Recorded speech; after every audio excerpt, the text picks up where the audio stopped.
Yannick, bon, Damien, parce que nous savons c'est pour le bon gâteau et puis le bon riz là, nous mettons un table dans le salle à côté, ouais, pour le bon bol et tout, parce que ça mettre le... Ouais, juste là. Vous n'avez probablement pas tout compris, pourtant les consignes en créole de Willy sont claires. Cet aide-soignant de 35 ans s'est lancé un sacré défi, cuisiner un repas réunionnais pour 120 personnes. Avec l'aide de son équipe de foot, ils ont la journée pour tout préparer. On se croirait un peu au pays là, avec la gamelle, le trépied et tout là. Au menu, spécialité réunionnaise avec un incontournable, le hachard de légumes. Dans la cuisine réunionnaise, c'est, on va dire, c'est indispensable. Hein. Tous les fêtes là, toutes les festivités qu'il y a chez nous là, le hachard de légumes, c'est en premier lieu. Hein. Carottes, choux blancs, haricots verts finement émincés, sans oublier les épices, piments, curcuma et gingembre. On dit chez nous, le gingembre, ça fait lever la jambe. C'est une épice aphrodisiaque. Voilà. Donc, faut pas trop abuser. L'île a été le passage obligé de la route des Indes et sa cuisine s'en ressent. Vous avez la cuisine indienne, cuisine malgache, cuisine métropolitaine un peu. Donc, partant de là, c'est vraiment une réunion de cuisine, quoi. La cuisine des îles fait voyager à travers ses saveurs et ses parfums exotiques. Cabri massalé réunionnais, boudin antillais, curry de poulet ou féroce de morue. Une cuisine qui ne coûte pas cher et qui permet d'explorer des saveurs méconnues. Pour découvrir ses goûts et ses senteurs, rendez-vous dans ce marché exotique. On pourrait se croire dans les dom-toms et pourtant, nous sommes à Saint-Denis, en région parisienne. Il y a des patates douces, des ignames, il y a aussi les citrons verts, des citrons jaunes, des gombos, là les bananes vertes que l'on fait cuire. Elles sont pas sucrées celles-là, contrairement aux bananes jaunes comme ça. Béatrice, chef de cuisine antillaise, trouve ici tous ses ingrédients favoris. Là c'est génial parce qu'on a vraiment tous les produits exotiques dont je me sers. Et moi je regarde la Christophine, voilà, qu'on appelle aussi chouchou ou chayotte. Ça dépend après des départements d'outre-mer.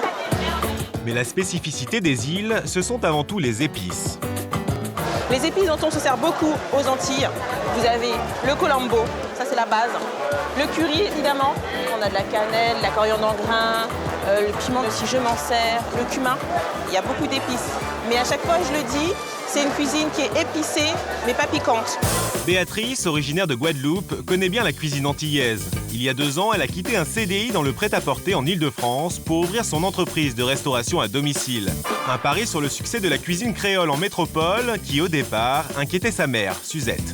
Béatrice avait quand même un travail sûr, elle était quand même responsable régionale d'une chaîne de magasins et puis elle me dit qu'elle laisse ce travail pour faire la cuisine et la cuisine où chez les gens. J'ai dit, oh tu t'engages Béatrice, mais en fin de compte, je suis très fière maintenant parce que je vois que ça marche. Cela marche tellement bien que Béatrice compte ouvrir un fast-food créole à Paris. En attendant, elle partage son temps entre la restauration et les cours à domicile pour 40 € par personne. Cet après-midi, elle a été appelée par Camille, une habituée, et Lucille.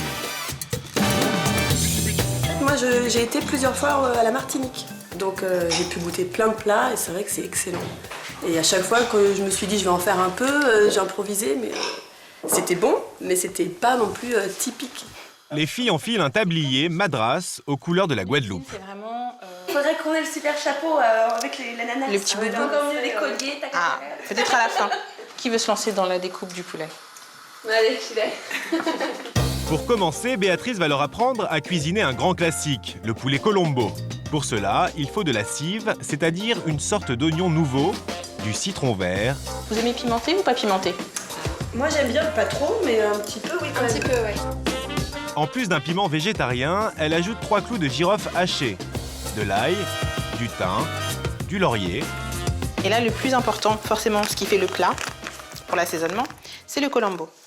Et le colombo, comme tous les currys, ça tâche. Donc faites très attention quand vous manipulez. Il ne reste plus qu'à bien mélanger avant de le laisser mariner 3 heures. Pour la cuisson, rien de plus simple. Une goutte d'huile, quelques aubergines et le tour est joué. En accompagnement, Béatrice leur propose des Christophines. Ce fruit savoureux, méconnu du grand public, se cuisine salé.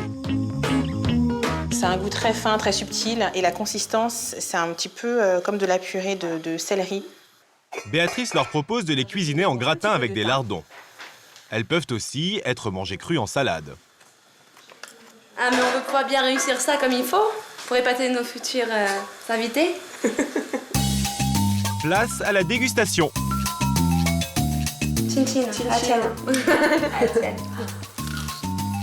Déjà rien qu'au croquant, c'est beau. C'est fin. Je vous dis pas le contraire. Vous l'aurez compris, la cuisine des îles, ce sont des plats à la fois simples à réaliser et économiques. Bien entendu, quand on cuisine pour 120 personnes, l'exercice est plus compliqué.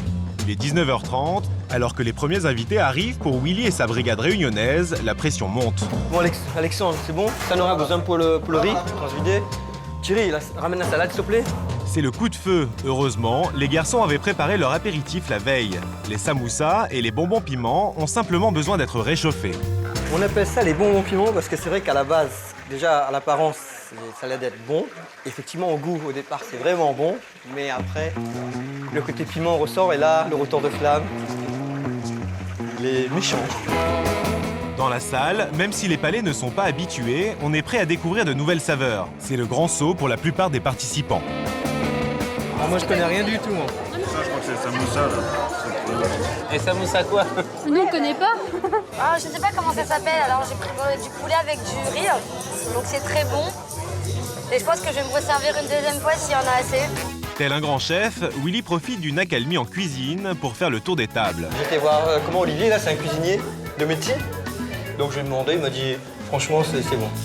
Willy a réussi son pari. Il va maintenant pouvoir se détendre sur les rythmes endiablés du zouk.